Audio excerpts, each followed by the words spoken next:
नमस्कार दोस्तों, आप सभी का स्वागत है ओपी क्लासेज के ऑनलाइन यूट्यूब चैनल पर। पिछले हमने जो 2 वीडियो डाले थे वो शिक्षण विधियों से संबंधित वीडियो थे और विद्यार्थियों की मांग पर आज हमने जैसे कि व्याकरण का पार्ट भी चालू किया है। लगातार आपके जैसे शिक्षण विधियों और व्याकरण से संबंधित दोनों बिंदु आपके डाले जाएंगे, क्योंकि कई विद्यार्थियों की विशेष मांग थी कि बोले सर इसमें अपने शिक्षण विधियों के साथ साथ में व्याकरण का पाठ भी करवाओ। तो आपके जैसे कि दोनों पाठ साथ साथ चलेंगे, ठीक है। तो आप टेंशन मत करो बिल्कुल भी। संपूर्ण कोर्स यानी कि रीट से संबंधित आपका जो भी है वो संपूर्ण कोर्स यहाँ पर करवाया जाएगा हिंदी का। और आपके 30 अंकों का जो है तो पूरी गारंटी लेता हूँ मैं, आपको पूरा विश्वास दिलाता हूँ। आप जैसे वीडियो के साथ लगातार जुड़े रहें और पूरे वीडियो देखें तो आपके जैसे कि लगभग सभी पर्सन सही होंगे, एक भी पर्सन गलत नहीं होगा, ठीक है। आपके मन में जो भी कन्फ्यूजन है या संशय की जो स्थितियां हैं वो कमेंट्स के माध्यम से आप जरूर बताएं। और इसके अलावा चैनल को सब्सक्राइब करें और ज़्यादा से ज़्यादा लाइक और सब शेयर करें, ताकि इस वीडियो का लाभ अधिक से अधिक विद्यार्थियों को मिल सके। ध्यान रखना जैसे कि आधा अधूरा ज्ञान हमेशा नुकसानदायक होता है। आपने सुना होगा अध जल गगरी छलकत जाए, अध जल गगरी छलकत जाए, ठीक है। यानी कि आधा अधूरा जो घड़ा होता है वो यदि पानी का भरा हुआ है तो वो हमेशा नुकसानदायी होता है, पानी उसमें से निकलता रहता है। तो आपका जैसे कि आधा अधूरा कोई ज्ञान है तो वो हमेशा आपको नुकसान देगा, कभी भी सफलता की ओर अग्रसर नहीं करेगा। यदि आपको किसी विषय का संपूर्ण ज्ञान है तो जैसे कि आप सफलता की ओर धीरे धीरे एक एक कदम बढ़ाते रहते हैं। तो यहाँ पे जैसे कि वीडियो आपको अच्छा लगे तो चैनल को ज़रूर सब्सक्राइब करना। और यहाँ पे हम जैसे कि बात करेंगे व्याकरण से संबंधित। अब व्याकरण के साथ में जैसे कि एक नाम और जुड़ जाता है, कौन सा?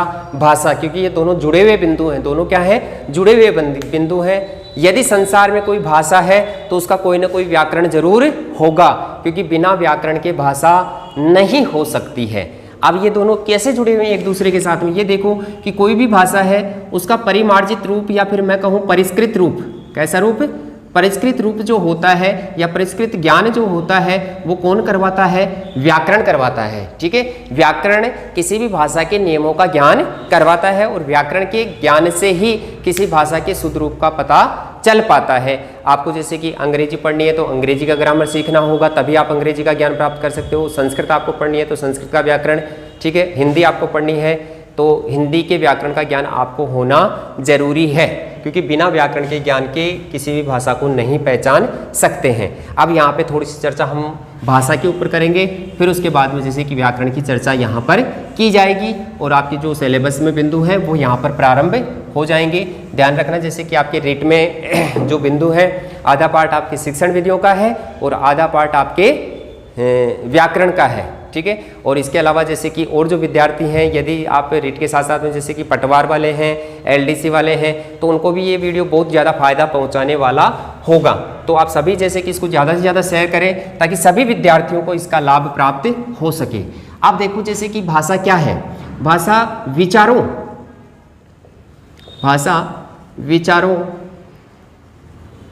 की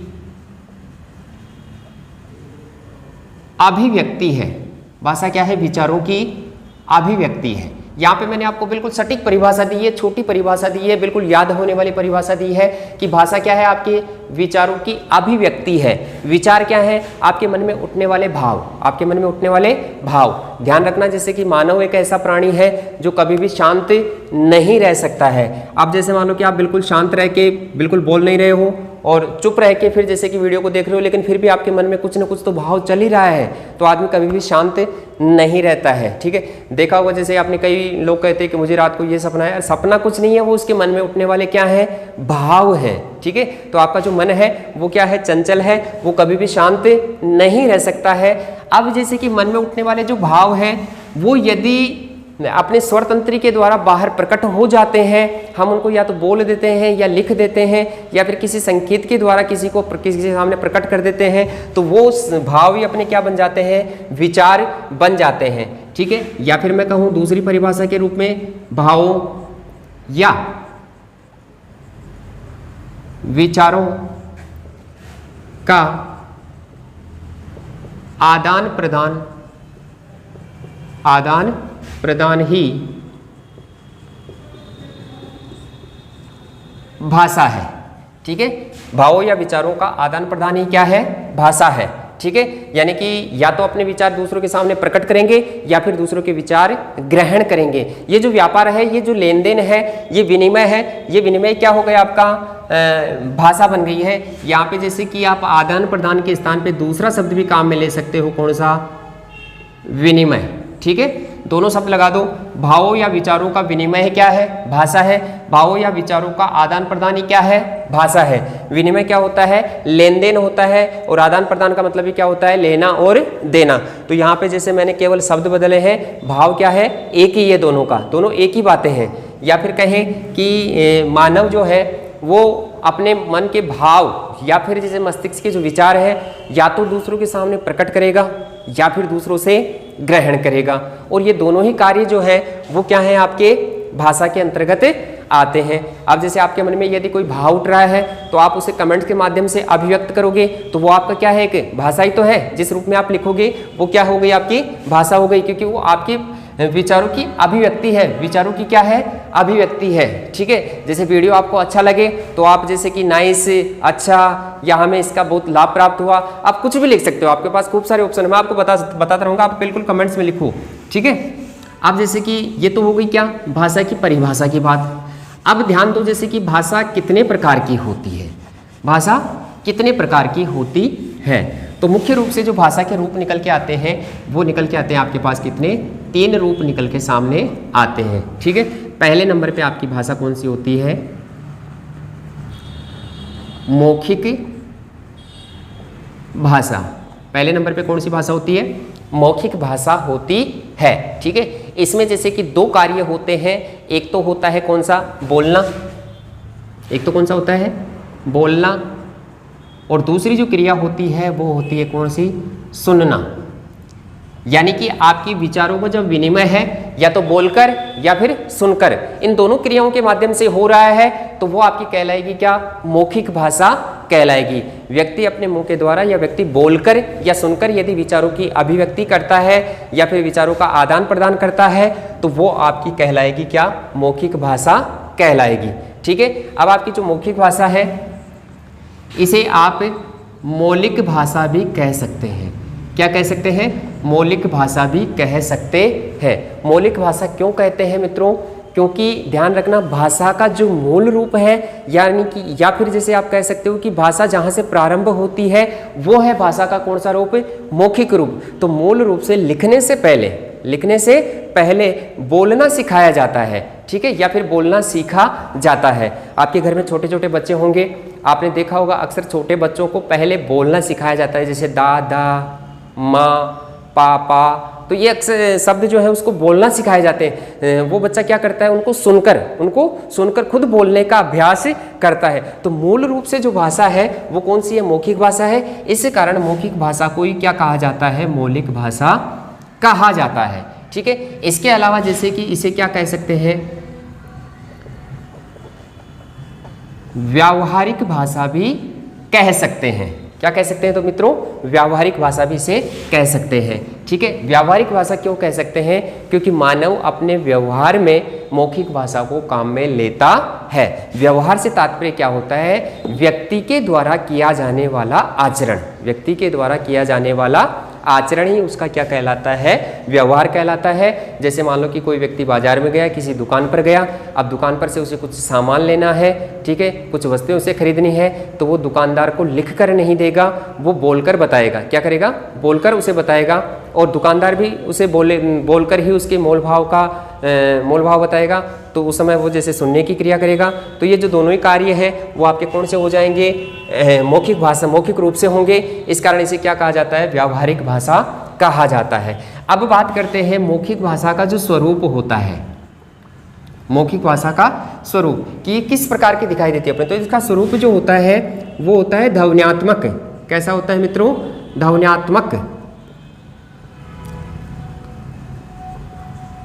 मौखिक भाषा का जो स्वरूप होता है वो ध्वन्यात्मक होता है, अर्थात इससे जुड़ी हुई जो इकाई है वो है कौन सी, ध्वनि।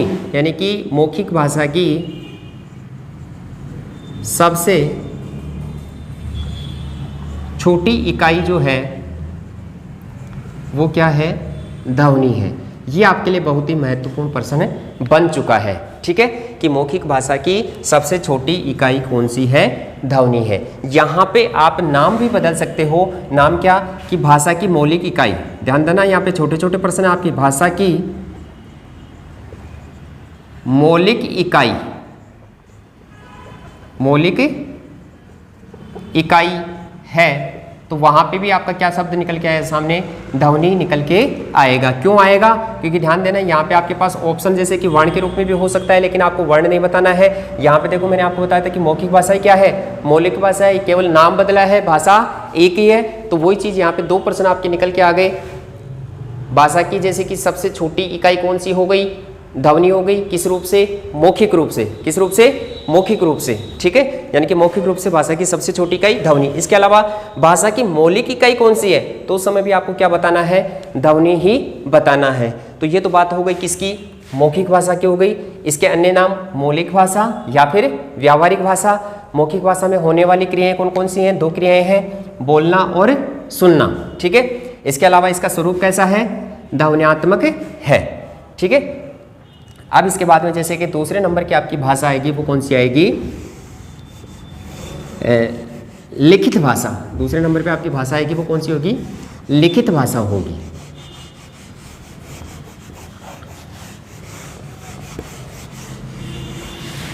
ठीक है, दूसरे नंबर पे है आपकी लिखित भाषा। अब लिखित भाषा के अंदर 2 क्रियाएं कौन सी होती हैं? एक तो होती है लिखने की क्रिया, लिखना, और दूसरी है पढ़ना। यानी कि जब विचारों की अभिव्यक्ति या विचारों का विनिमय लिखकर या पढ़कर होता है, तो उसे आप कह सकते हो क्या?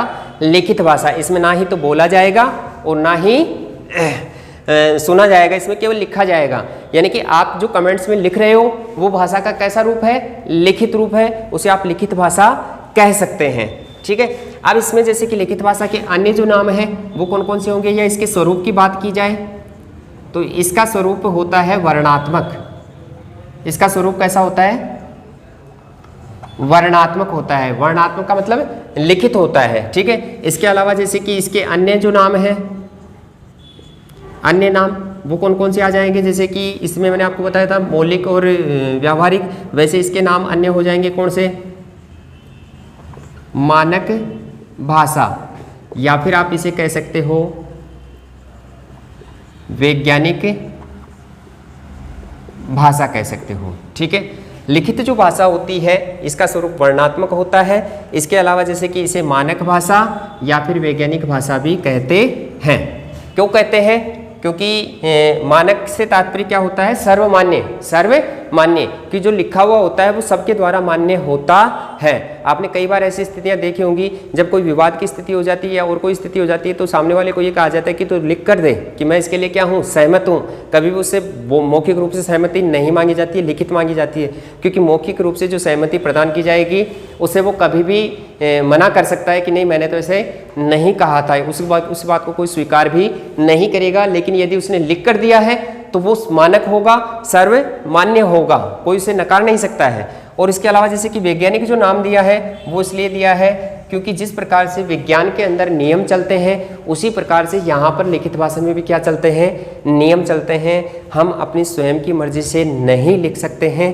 जिस प्रकार से व्याकरण अपने नियमों के अनुसार कार्य करती है, वैसे यहाँ पे आपके व्याकरण के पूरे नियम लागू होंगे। आपको उन नियमों का ज्ञान होगा, तभी आप शुद्ध रूप से लिख सकते हो। इसके अलावा लिखित भाषा की सबसे छोटी इकाई, लिखित भाषा की सबसे छोटी इकाई की जब बात की जाए तो यहाँ पे शब्द निकल के आएगा आपके पास कौन सा? वर्ण। क्या निकल के आएगा? वर्ण निकल के आएगा सामने। ठीक है, ध्यान रखना, मौखिक भाषा की सबसे छोटी इकाई ध्वनि होती है और लिखित भाषा की सबसे छोटी इकाई कौन सी होती है? वर्ण होती है। इसके अलावा यहाँ पे मैंने आपको बताया था मौखिक भाषा की मौलिक इकाई तो ध्वनि बताया था। यहाँ पे आपसे पूछ लिया जाए कि भाषा की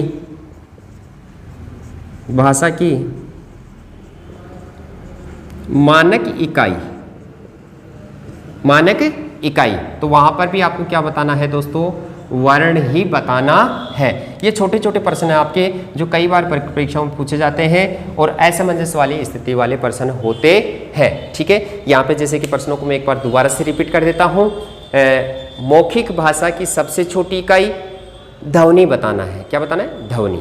इसके अलावा भाषा की मौलिक इकाई तो भी आपको ध्वनि बताना है। ठीक है, इसके अलावा जैसे आपसे पूछ लिया जाए लिखित भाषा की सबसे छोटी इकाई तो आपको बताना है वर्ण, और भाषा की यदि मानक इकाई पूछी जाए तो भी आपको वर्ण ही बताना है। तो 4 प्रश्न यहाँ पे छोटे छोटे आपके क्या हो गए, तैयार हो चुके हैं। ठीक है, ये इसका स्क्रीनशॉट लेना चाहो तो ले लो, कोई दिक्कत नहीं है। उसके बाद में जैसे भाषा के तीसरे रूप की बात करेंगे और वो होगा आपका कौन सा? सांकेतिक भाषा। कौन सा होगा? सांकेतिक भाषा वाला।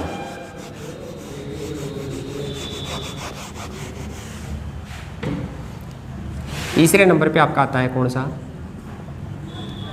सांकेतिक भाषा। इसमें ध्यान देना आपका, जैसे कि जो क्रिया होगी वो क्रिया कौन सी होगी? संकेत के रूप में होगी। क्रिया कैसी होगी? संकेत के रूप में। ठीक है, यानी कि इसमें ना तो लिखा जाएगा और ना ही बोला जाएगा, केवल इशारों के अंदर समझाया जाता है, या फिर अपने विचारों की जो अभिव्यक्ति होती है वो संकेतों के माध्यम से ही होती है। जैसे आप किसी दूर खड़े व्यक्ति को बुलाने के लिए हाथ से इशारा करते हो, ठीक है, तो वो जैसे कि इशारा देखकर समझ जाता है कि सामने वाला मुझे क्या कर रहा है? बुला रहा है। ठीक है, आपको कहना हो सामने वालों की बहुत अच्छा, तो आप जैसे कि अंगूठे का निशान दिखाते हो, ठीक है, या अंगूठा दिखाते हो, तो इसका मतलब क्या हो गया?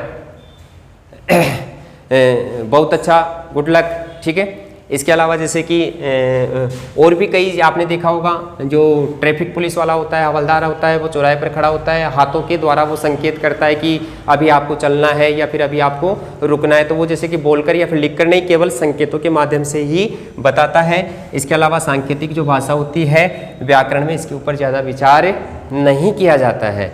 आपके जो प्रश्न पूछे जाते हैं वो मौखिक भाषा से या लिखित भाषा से ही आते हैं। सांकेतिक भाषा के प्रश्न बहुत कम आते हैं। तो हम भी जो चर्चा करेंगे वो केवल इन 2 के ऊपर करेंगे, इसके ऊपर ज़्यादा विचार नहीं किया जाएगा। ठीक है, तो ये तो बात हो गई आपकी किसकी? भाषा की हो गई। अब जैसे कि हम बात करते हैं व्याकरण की। किसकी बात करते हैं? व्याकरण की चर्चा करते हैं। यहाँ पर व्याकरण क्या है,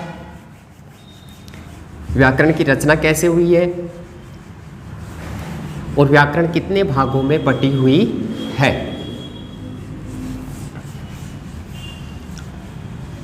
अब देखो, अगला जो बिंदु आपका होगा वो होगा किसका? व्याकरण का। ठीक है, तो सबसे पहले तो जैसे कि बात करें कि व्याकरण शब्द की रचना किससे हुई है, तो व्याकरण शब्द की रचना वी धन आ धन क्री धन अन, वी धन आ धन क्री धन अन। इसके अंदर वी और आ ये दोनों तो आपके क्या हैं? उपसर्ग है। अन क्या है? प्रत्यय है। और क्री क्या है? मूल शब्द है जो धातु रूप में है। कैसे रूप में है? धातु रूप में है। ठीक है, तो यहां पे ध्यान दो, जैसे कि वी धन आ धन क्री धन अन, इन 4 जैसे कि टुकड़ों से आपके व्याकरण शब्द की रचना हुई है। अब बात करते हैं कि व्याकरण कहते किसे हैं, तो वह जो भाषा के नियमों का ज्ञान करवाए, वह जो भाषा के नियमों का ज्ञान करवाए उसे व्याकरण कहा जाता है। अब ये जो संपूर्ण व्याकरण है आपका, ये 3 भागों में विभाजित है। कितने भागों में? 3 भागों में विभाजित है। ठीक है, यानी कि आपको व्याकरण को लंबा चौड़ा नहीं पढ़ना है, केवल इसके 3 भाग ही महत्वपूर्ण है और 3 भाग ही आपको पढ़ने हैं। पहला बिंदु है आपका वर्ण विचार का। पहला बिंदु कौन सा है? वर्ण विचार का है। दूसरा बिंदु है आपका शब्द विचार का, और तीसरा बिंदु है आपका वाक्य विचार का। ठीक है, तो यानी कि आपकी संपूर्ण जो व्याकरण है वो 3 भागों में बटी हुई है, वर्ण विचार, शब्द विचार और वाक्य विचार। ठीक है, तो जैसे कि अपना जो अगला वीडियो होगा उसके अंदर अपन वर्ण विचार से बिंदु चालू करेंगे। उससे पहले एक छोटा सा बिंदु और है, वो मैं आपको और बता दूं। लिपि। लिपि, लिपि क्या है? लिपि ध्यान दो, वर्णों को लिखने का तरीका है। वर्णों को